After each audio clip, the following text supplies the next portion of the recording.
Yeah.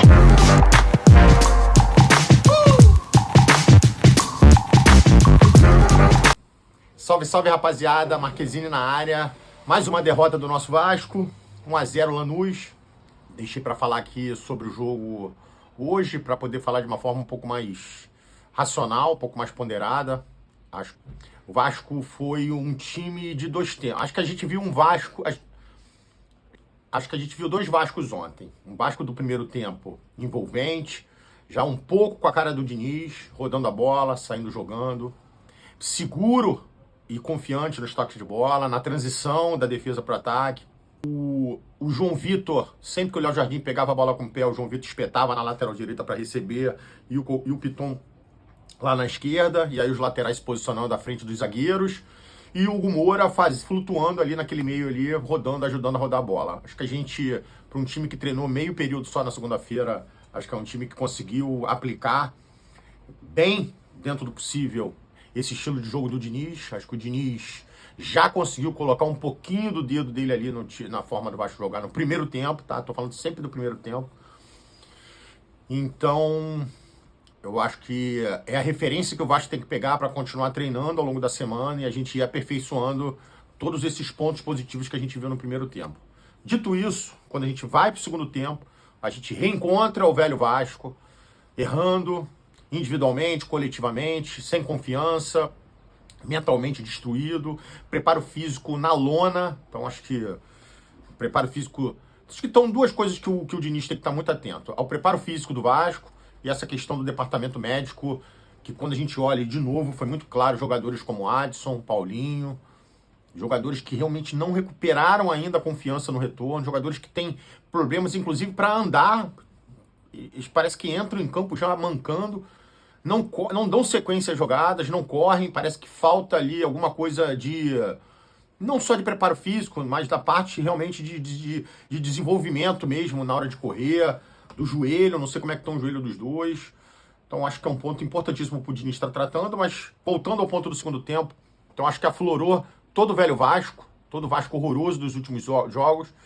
E aí é claro, né, junto com todo esse preparo físico ruim, com o mental ainda muito afetado, e o Fernando Diniz ainda conhecendo esse elenco do Vasco, eu acho que talvez fosse natural que ele pudesse errar em alguma coisa por estar ali buscando uma leitura desse elenco do Vasco individualmente, jogador a jogador.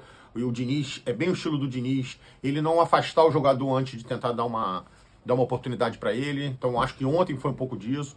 A substituição do Luiz Gustavo, eu vi que muita gente criticou, ele optou por botar um avançado e puxar o Hugo Moura para a defesa. Talvez tenha sido um risco alto demais para ele, acabou pagando, por isso que o Hugo Moura foi expulso. Mas esse é o estilo do Diniz. O Diniz ele não troca 6 por meia dúzia. O Diniz não pega ali o zagueiro só e troca pro zagueiro. O atacante troca pro atacante. A gente sabe que o Diniz é um cara que ele olha o jogo de uma forma ampla. E ontem acabou errando, mas tem muito disso. Da forma... ele ainda está conhecendo o elenco do Vasco. Ele ainda está conhecendo como cada jogador entrega. E eu acho que a partir daí é que realmente o Diniz vai poder escolher os melhores jogadores para estar jogando, escolher as melhores reposições e tomara que aí a gente consiga qualificar o elenco e, claro, né, culminando com a janela ali do Mundial, né, o intervalo do Mundial, o recesso do Mundial que coincide com a janela e que o Vasco possa sanear esse elenco. E aí quando a gente fala sanear, a gente fala tanto de chegada de jogadores, que são importantíssimos, como saída de jogadores. Então eu acho que o Vasco tem que estar muito atento, que tão importante quanto as chegadas é a saída de alguns jogadores. Então que o Vasco consiga fazer esse saneamento e novamente, e aí eu vejo que a torcida do Vasco e a paixão acaba realmente proporcionando isso. A torcida do Vasco acaba misturando um pouco o ranço e a revolta que está com relação à diretoria, que procede, sou um desses. Então eu tenho aqui ferrenhas críticas à forma como o Pedrinho vem conduzindo o futebol do Vasco. Então se já existe o problema da venda da SAF, que é um problema que a torcida do Vasco já está muito incomodada, vindo junto com isso uma condução, uma gestão ruim do futebol, aí acaba gerando toda essa revolta na torcida, inevitável que a gente acabe misturando. Então, quando eu vejo a torcida do Vasco impaciente já com o Diniz ontem, criticando ele, né? Porra, tirou o Luiz Gustavo, pô, já começou fazendo merda. Acho que calma, eu teria calma.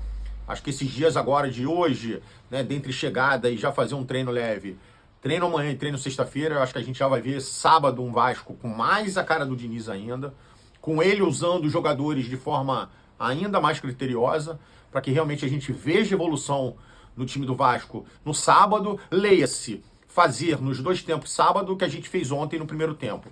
Então o primeiro tempo realmente ontem foi muito satisfatório, e o segundo tempo realmente é o contrário, né? A gente viu o velho Vasco, então tomara que esse velho Vasco vá sumindo jogo a jogo e que no sábado a gente já nem possa vê-lo mais. E com relação à diretoria, a torcida tem que continuar cobrando. É um absurdo. O Bruno Mazzeo fez um post muito feliz sobre essa questão. O Vasco, ele é dos 20 milhões de torcedores. O Vasco não é dos 5 ou 6 que acham que são donos e que estão lá dentro.